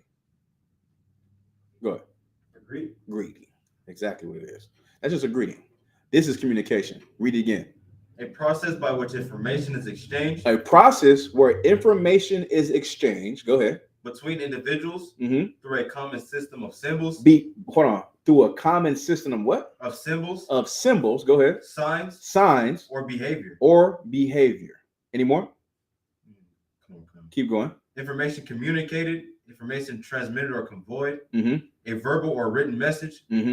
A system for transmitting or exchanging.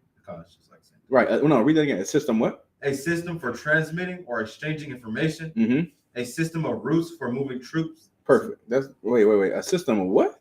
A system of routes for moving troops. A system of what? A system of routes for moving troops, supplies, and vehicles. Personnel engaged in communicating. Personnel engaged in transmitting or exchanging information. Right. It's to mean that you're engaged with us. You understand? It means that you're with us. That's what is communicating. Let you know that we're together. You understand? Me and you are together. Now, if you don't communicate, what am I going to think? We're not together. We can't be together because I don't know what the hell is going on. You get what I mean? I'm going to know. I know that nothing about you. I know nothing was going on with you because you don't communicate. You understand? Quan. I was just gonna say, Sir Slagia, in the definition of verse of 1, but it's part B. It says personal rapport. Rapport also is a friendly, harmonious relationship, a relationship characterized by agreement, mutual understanding, and empathy that makes communication possible or easy. Perfect. Y'all understand, right? And that's why God is pleased, because he looks at your communication of what you're going through as a reason that you can miss camp, or as a reason why you need to be at camp, or as a reason why you need time, these days off, or as you get what I'm saying? It goes on and on. What happens when you don't communicate? You think that the person you communicate to or report to reads minds. You think he should be sympathetic or empathetic to what you're going through. How can he if he has no idea what you're going through? Right. Y'all understand? Okay. Perfect. Let's go. All right. Psalms 141:3. Did we read that yet? No, sir. Someone got Matthew 15:11? All right, let's go. Read that first. And someone give me Hebrews 12:11, all right? I'm going to end the class in like 10 minutes. The book of Matthew, chapter 15 and verse 11. Go ahead. Not that which goeth into the mouth. Quan, got that John back there. Huh? I got that John back there. Oh, Yeah, go ahead, get down. Go ahead. Not that which goeth into the mouth defileth a man. It's not that what goes into a mouth that defiles a man. Go ahead. But that which cometh out of the mouth, this defileth a man. That's what defiles you, right? Not mine, meaning this. It's not what you put in your mouth that defiles you. Christians love to say that you can eat dogs. That's what they love to say. When I say dogs, I mean pork, right? Because pork is a pig is a dog. Anything unlawful can be any food unlawful can be any animal. You get what I'm saying? Say any animal. Don't ever say pork. Say dog, because dogs are unlawful to eat. So this thing that goes into your mouth, it defiles you. That's not what defiles you. Break that down. Read two verses up than that. Okay. Mm-hmm. But in vain they do worship me, teaching for doctrines the commandments of men. Right. In vain they do worship me, teaching the doctrine commandments of men. Go ahead. And he called the multitude and said unto them, hear and understand. Not that which goeth into the mouth defileth a man, but that which cometh out of the mouth, this defileth a man. Go ahead. Verse 12. Then came his disciples and said unto him, knowest thou that the Pharisees were offended after they heard this saying? Go ahead. But he answered and said, every plant which my heavenly Father hath not planted shall be rooted up. Let them alone. They be blind leaders of the blind. You understand? They're going to be blind leaders of the blind. It is not the things that go into you don't defile you. It's the things that come out. What does that mean? What goes into you? What? Go ahead. Information. Perfectly said. Get that brother a hand. That's how I wanted y'all to understand. It wasn't even talking about food. Y'all knew that, right? Coming out, you knew that. Kwame knew that, right? It wasn't talking about food. It was talking about information. We digest information all the time, right? But we don't speak that information unless we're cutting it. You understand? The things that come out of your mouth, that is what defiles you. Going back to what the precept we read earlier, right? What it says, what did it say earlier in 2 precepts? I think it was Matthew 12 and 35. Go back to 36 real quick. 12 and 36. Okay. Is it 35? Go ahead. Read it real quick.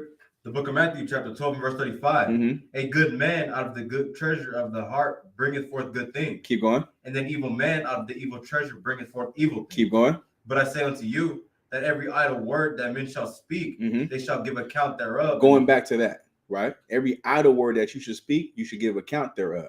So this precept is talking about what? It's not what it's like it's not what things that go into you is not what defiles you, but the things that come out. Watch what you say. You see how important it is to watch what you say? I'm pulling 1,000 precepts about controlling what you say. You understand? Controlling your mouth. Controlling your mouth, because your mouth brings forth what?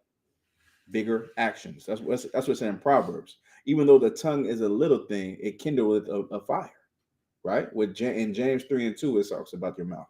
Your mouth means everything because words hurt. You understand? Words hurt. So if you don't want to hurt, there's a way to hurt people with words. And what we read in the other precept, there's a way to heal people with words. You understand? Quan, give me Salaki, 1 second, Quan. Let me get Hebrew. What I say? No. I said 16. No. Hebrews 12 and 11. Go ahead, Quan. So did you pull Proverbs 26 and 19? 26 and 19. I put a lot of Proverbs. I think I did.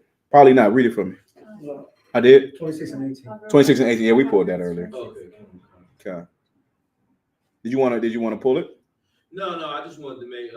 I just wanted to see if you didn't pull it. I just wanted to be on topic. No sweat. What verse we at? 12 and 11. Hebrews 12 and 11. So, did we read Psalms 34 and 13? Let's read 34 and 13, and then we'll go to Hebrews 12 and 11. 34 and 13. Yes. The book of Psalms, chapter 34 and verse 14. 13. Keep thy tongue from evil and thy lips from speaking guile. Keep your tongue from evil and thy lips from speaking guile. What's guile? Somebody look up guile real quick. Guile. Is that what it is? Come on. Guile. Guile. So Guile. You got it coming up? Not loud, sir. Slacking. You got it, Cressa? God. Sly or cunning intelligence. One more time. Sly or cunning intelligence. Read it from the top. Come on. The book of Psalms, chapter 34 and verse 13. Keep thy tongue from evil and thy lips from speaking guile. Depart from evil and do good. Seek peace and pursue it. Perfect. That's it. Y'all understand, right? Hebrews 12 and 11. The book of Hebrews, chapter 12 and verse 11. Now no chastening for the present seemeth to be joyous. Perfect. Read it from the top one more time. Now no chastening for the present seemeth to be joyous. It's not joyous to chasten somebody in the present. Y'all understand, right? What does this mean? If someone says something out of the spirit and you check them for it, doesn't feel good to check somebody all the time. That's what the scripture is saying. This is not joyous. Go ahead. But grievous. But what? But grievous. But grievous. Go ahead. Nevertheless, afterward it yielded the peaceable fruit of righteousness. Right. But after it yielded the peaceable fruit of righteousness. Go ahead. Unto them which are exercised thereby. Which unto them that you exercise this thereby. These cats need to be checked. You understand? When you see something out of the spirit, you need to check them because things unchecked grow. You understand? Things unchecked grow, and the next man is going to pick up that bad habit. You understand? So it doesn't, you don't have to see something and report it. You see something and you check it. You understand? All right, solid. Ecclesiasticus 2:1. And we're gonna end it with this. Any questions off the topic or on the topic? I got a couple more precepts as well.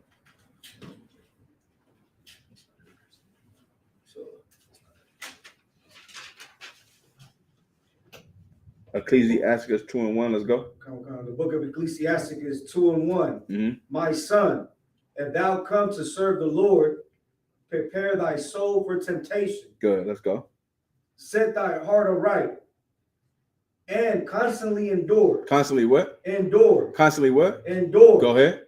And make not haste in time of trouble. There you go. Right. This is the part you need to hear. Constantly endure. What do you have to endure? What is the enduring talking about? Come, Kraza. It could be many things, right? It could be anything. Endure hard times, endure brothers. Yeah, endure brothers. I love that because we're talking about watching your mouth, right? So now there is a lot of endurance, right, that you come up, and if you read the Bible, you think the Bible is teaching you about how to be in the world, which it does, but the Bible is teaching you so many ways on how to be in the truth. You understand? Like you think it's like, oh, I gotta just fight the world. No, everything you have to fight. You got to fight the world, and you got to fight how to navigate in the truth, in the school, and what are the proper protocols on how to act or be in certain situations, because every situation is not going to be perfect in the truth. You understand? The perfection comes from how you execute those protocols. You with me, right?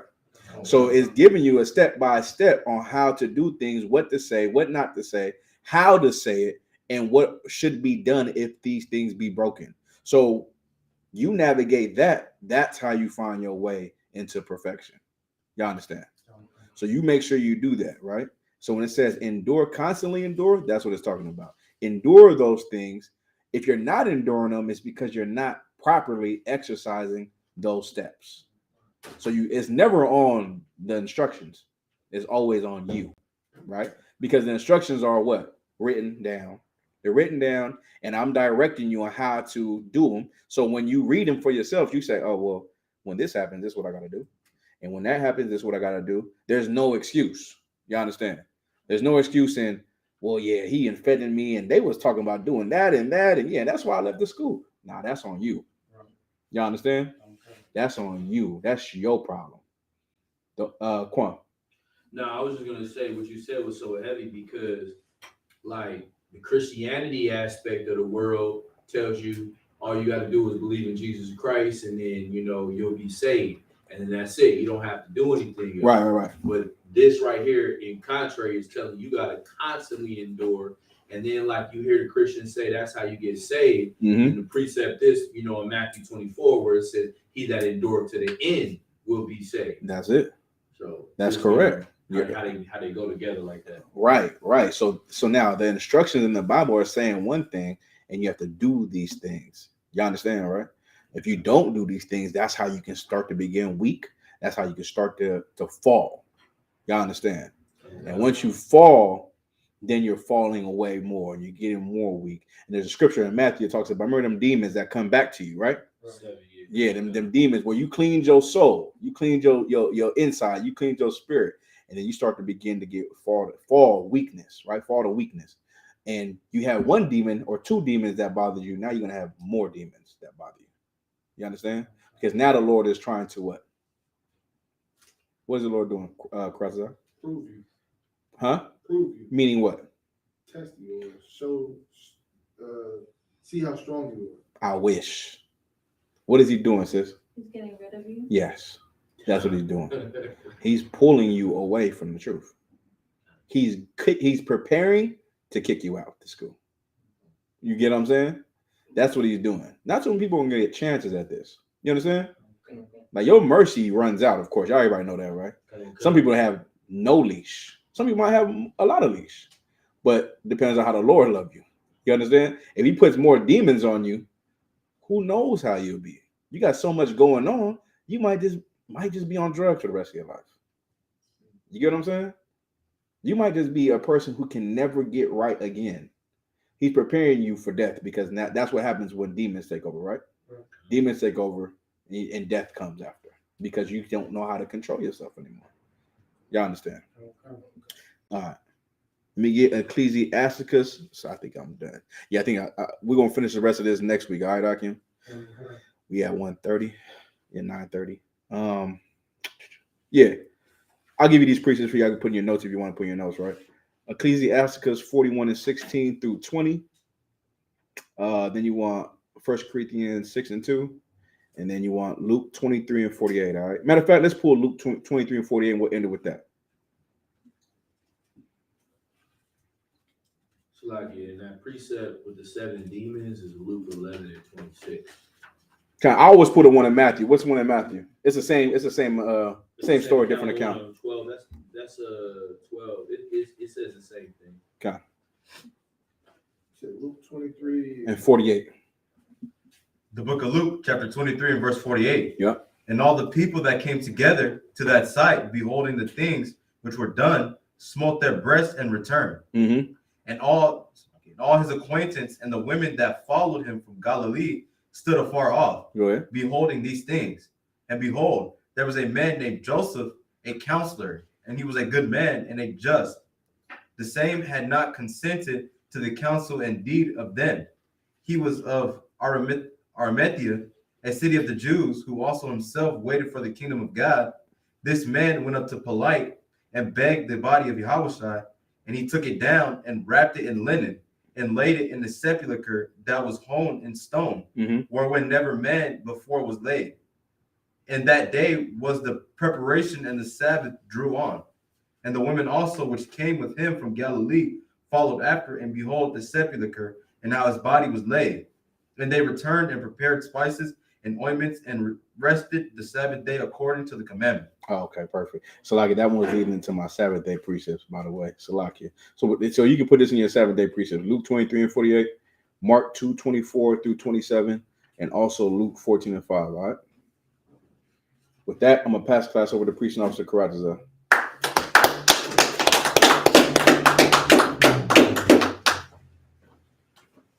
We're going to give one courtesy salute to the teacher. And there is Israel Majum, which you stand. Majum. Salakia. Every time you say Amajim, just say Amajim Shabbat. All right? Amajim Shabbat. Amajim. Barak. Yahweh Shem Yahshua Thumb. We're going to start our first sister. Slappy. I'm going to give one courtesy salute to the sister. Men of Israel, Amajim Shabbat. Amajim. Barak. Yahweh Shemar the Thumb by Shem Yahshua.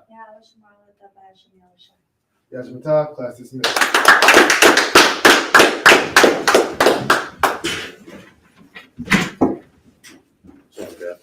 All right, you out of here? Come on, back. No sweat, brother.